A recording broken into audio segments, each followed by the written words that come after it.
네, 안녕하세요. 드림부동산 투자자문의 이동주입니다. 채널 속의 코너, 영자TV의 이동주의 부자독전이라는 코너를 통해서 여러분들에게 또 인사를 드리고 있습니다. 굉장히 오랜만에 부자독전을 통해서 여러분들한테 인사를 드리는 것 같고요. 아마 여러분들한테 부자독전을 통해서 전달해 드리는 이야기는 조금 더 이제 객관적인 증빙 자료와 또 그걸 찾아가는 방법들에 대해서 많이 말씀을 해드리려고 합니다. 오늘 준비한 거는 여러분들이 요즘 많이 이제 궁금해 하시는 자금 조달 계획서에 대한 이야기를 조금 말씀드리려고 하는데요. 강화된 부분이 주로 어떤 부분이 강화됐는지, 또 어느 곳에 이런 것들이 적용이 되는지에 대해서 살펴보도록 할 거고요. 그걸 준비하려면 어떻게 준비하면 되는지에 대한 부분들 말씀드려 보도록 하겠습니다. 자, 여러분, 자금 조달 계획서. 뭔가 조금 어려운 것 같잖아요. 그냥 조금 쉽게 이야기하면요. 너 돈 어디서 났어? 이거를 조금 증명 좀 해주세요. 그러니까 이 돈이 어디서 났는지를 혼자만 이야기만 하지 말고 조금 더 정확하게 알려주세요 라는 이야기니까요. 용어 자체를 너무 조금 어렵게 생각하지 마시고 대신에 이런 것들을 알기 위해서는 항상 관련 법률은 여러분 반드시 알고 계셔야 되는 거거든요. 그러니까 제가 이 자금 조달 계획서라는 거에 관련된 법률은 부동산 거래 신고 등에 관한 법률이고요.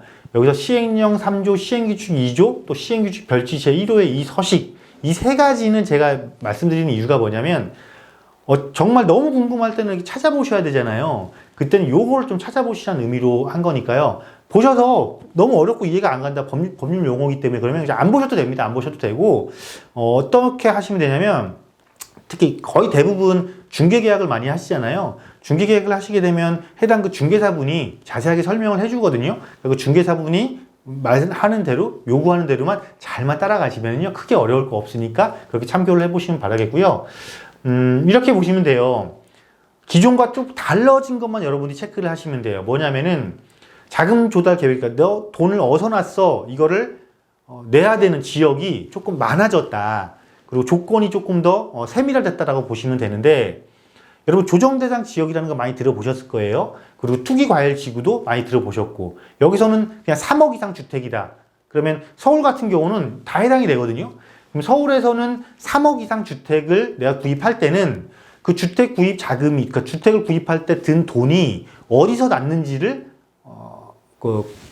관련 기관에 다 제출을 하면 된다라고 보시면 되겠고 비규제 지역은 뭐냐면 이런 것 아닌 지역, 조정대상 지역도 아니고 투기과열지구도 그러니까 일반 지역 생각하시면 돼요. 일반 지역은 6억 이상 주택을 살 때 제출을 해라. 기존에는 이게 제출 대상이 아니었거든요. 근데 여러분 요즘 보면은 풍선효과 이야기 많이 들어보셨잖아요.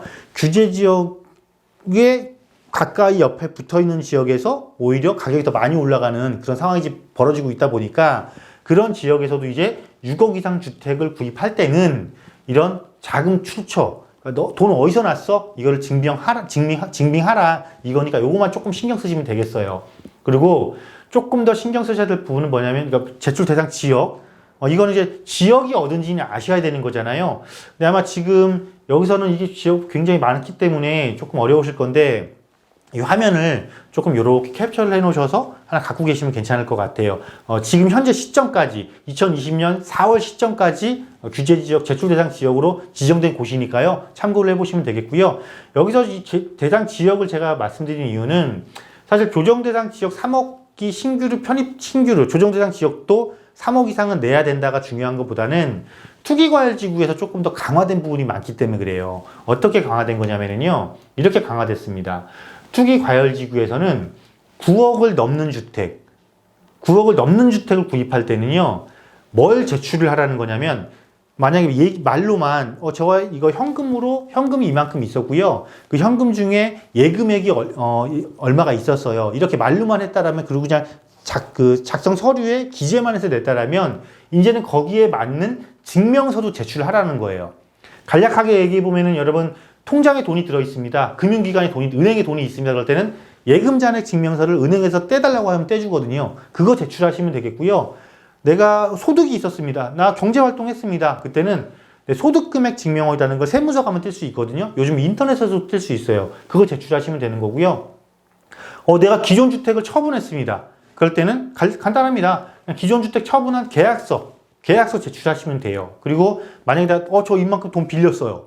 돈 빌렸으면은 우리가 기존에는 그냥 사실은 친한 사이 또는 가족 간에 돈을 빌릴 때는 차용증이라는 걸 안 쓰는 경우가 많잖아요. 그런데 그게 만약에 주택 구입할 때 그 돈이었다, 돈을 쓴 거다라고 내가 기재를 했다라면 그 차용증도 제출을 해야 된다라는 거예요. 그러면 그 차용증을 조금 더 완벽하게 하시려면은요, 얼마든지 개인끼리 이렇게 문서를 작성을 할 수가 있잖아요. 서로 약속을 해서. 근데 그것보다는 이왕이면은 공증이라는 게 있어요. 여러분 길 다니시다 보면 특히 구청 옆에 그런 사무실들이 많거든요. 공증사무소라는 거 보셨을 거예요. 공증사무소 가시면은요, 개인끼리 작성한 그 문서를요, 공적 문서로 인정해주는 그 직인을 찍어주거든요. 그러니까 그거를 제출하시면 된다라고 보시면 되겠습니다. 그래서 언제 제출하시는 거냐면, 지금은 부동산 거래를 하면은요, 실거래가 신고를 다 해야 되거든요. 근데 실거래가 신고가 계약 일로부터 30일 이내에 제출을 하셔야 돼요. 어디에다가 관할 시군구, 그러니까 자치구에다 제출을 하시면 돼요. 서울 같은 경우에는 해당 구청에다 제출을 하면 되겠죠. 여기다 제출을 하시면 된다라고 보시면 되겠습니다. 자, 그리고 신고 항목이 구체화됐어요. 근데 이 신고 항목 구체화된 거를 여러분 조금 안 좋게 받아들이시면 안 되는 거고, 예를 들면 이거예요. 자, 증여 받았어요. 증여 상속 금액 얼마예요? 이거를 그냥 뭐만 좋아진 거냐, 더 좋아진 걸로 보여요, 저는요. 그 증여나 상속을 누구한테 받았는지 체크하라는 거예요. 그러니까 오히려 더 깔끔해졌다라고 보시면 되겠고요. 다른 그 부분들도 마찬가지고, 이거를 예시를 딱 보시게 되면 이거예요. 그냥 간단합니다. 예를 들면 내가 배우자한테 5억을 증여받았다. 그때는 기존 같으면은 그냥 증여 그냥 뭐 5억 이렇게 썼는데 이걸 체크를 하는 거예요. 체크를 해서 어떻게 이렇게 증여 상속 금액 적고 부부한테 이렇게 체크하시면 되는 거니까 너무 이거를 어렵게 생각하지 마시라는 거예요. 그러니까 항상 어떠한 것들이 바뀌었을 때 또는 이렇게 제출을 해야 될 때 어렵게 생각하실 부분이 아니라 의외로 굉장히 또 편해졌구나 이렇게 생각하시면 된다라고 보시면 되겠고요. 이게 이제 언제부터 시행하냐 그러면 이제 이미 시행이 됐어요. 이미 시행이 됐으니까 그냥 앞으로 내가 서울 같은 경우는 3억 이상 주택을 구입한다 그러면 항상 자금조달 계획서를 무조건 제출해야 되고, 그 중에서 투기과열 지구들아 이게 거기서 9억 원 이상이었다 그럴 때는 아까 말씀드린 그 증빙 서류까지 갖춰야 된다. 그럼 비규제 지역은 그 증빙 서류를, 적격 증빙 서류를 낸다 안 된다? 내는 게 의무인데 언제 내는 거냐면요, 그 과세관청에서 이야기를 해요. 이거 조금 의심 가는데요. 여기 의심 가는 거에 대한 이 서류를, 증빙 서류를 제출해 주세요. 이때 가서 증빙하시면 돼요. 그러니까 뭐 기억하시면 된다? 투기과열지구에서 9억 원 이상은 증빙 서류를 내가 미리 다 제출을 해야 되지만, 조정대상 지역과 비규제 지역은 내가 미리 증빙 서류를 미리 제출하는 게 아니고 의심 사례에서 제출하세요 라고 할 때만 증빙 서류를 제출하시면 된다라는 거니까 너무 어렵게 생각하지 마시고요. 다 중개계약할 때는 공인중개사 분이 잘 알아서 이야기를 해주시고 안내를 해주시니까 거기에 따르시면 되고요. 직접 거래할 때, 그러니까 중개사가 없이, 공인중개사가 없이, 그러니까 매도인과 매수, 파는 사람과 사는 사람이 당사자끼리 그냥 계약을 체결했을 때는 누가 제출하면 되는 거냐면 내가 돈을 줬잖아요. 돈을 준 매수이니까 사는 사람이 제출하시면 된다라고 보시면 됩니다. 그리고 이 기재항목별 서류만 제출은 뭐냐면, 앞서 우리 투기과열지구에서 예를 들면 9억 초과되는 주택은 15가지 서류라고 그랬잖아요.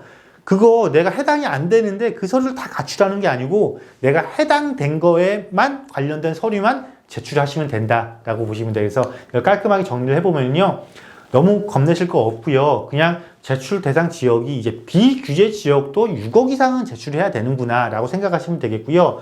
객관적 증빙 자료를 최대 15종인데 9억 원 초과 무조건 제출해야 된다. 그리고 신고 항목 구체화는 오히려 작성하는 데 도움이 된다. 이 정도로 정리를 해놓고 계시면 되겠고요. 관련 법률은 앞서 제가 시작할 때 관련 법률을 말씀드렸잖아요. 혹시라도 추가적으로 궁금하거나 조금 더 깊이 있게 알고 싶다 그러면 관련된 그 3개의 조항을 꼼꼼하게 살펴보시면 되겠습니다. 이상으로 자금조달 계획서에 대한 부분들, 여러분들이 무엇을 중요시하게 하는 것이 좋고 어떻게 보시면 되는지, 또 관련된 거를 찾아가기 위해서는 뭘 찾아가시면 되는지에 대한 부분들에 대해서 말씀을 드렸고요. 이 시간에 여기서 마치도록 하겠습니다. 감사합니다.